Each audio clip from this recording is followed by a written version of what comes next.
It's the height of the Cold War. Tensions are so thick you could cut them with a rusty butter knife. The US and the Soviet Union are playing the world's deadliest game of chicken, and the stakes are, global annihilation.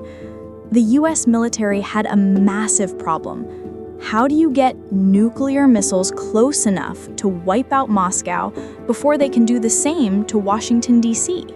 The answer, according to some very ambitious, very caffeinated generals, was ice. Lots of it. Greenland's ice sheet. In 1959, they launched Project Iceworm. It sounds like a rejected comic book villain, but it was dead serious. The idea was simple, but utterly insane. Build a network of underground tunnels, a secret rolling military railroad under 520,000 square miles of solid ice, a place to hide and launch 600 nuclear missiles. But first, they had to prove they could even live out there. So they built a prototype, Camp Century, the city under the ice. This wasn't some cramped bunker. This was a fully functioning, self-sustaining community, completely hidden.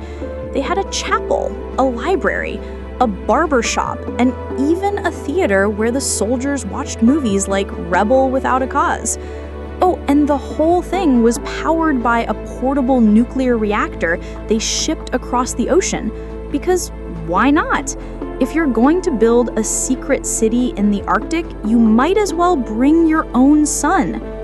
You can almost hear the generals congratulating themselves. Genius! Invisible to the Russians, safe from the weather. But they forgot one tiny detail. The ice they built their city in, it was alive. It was moving. The engineers used massive Swiss-made snowblowers called Peter Snowmillers to chew through the glacier and carve out tunnels up to 26 feet wide. They lined the tunnels with steel arches and hoped for the best. Inside, Camp Century hummed with activity. About 200 men lived year-round in this sub-zero underground world. They were playing a dangerous game of peekaboo with nature. Glaciers aren't frozen ponds. They're rivers of slow-moving ice.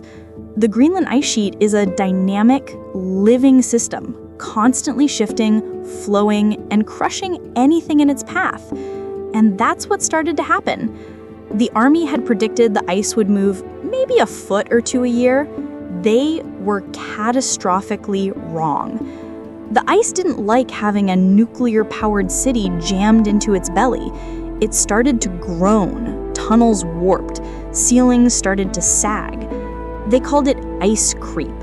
Think of it like a massive 10,000-foot-thick boa constrictor slowly, relentlessly squeezing the life out of your house.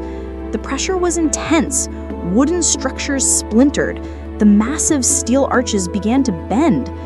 The military was now in a desperate underground battle against a force they couldn't bomb or negotiate with.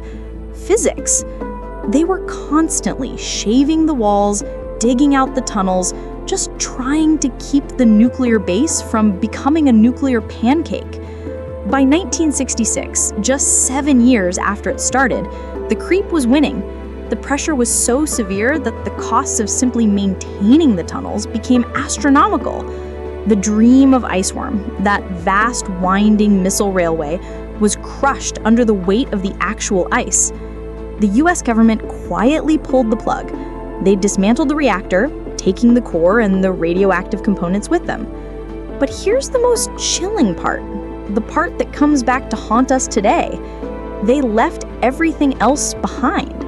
The military experts figured, hey, the ice will just keep moving. It'll bury the whole camp under a mountain of snow in a few decades, and everything will be perfectly safe, entombed in the frozen wasteland.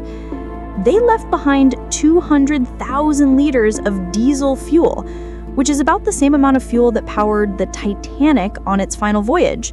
They left behind 240,000 liters of sewage, and most importantly, radioactive cooling water from the nuclear plant.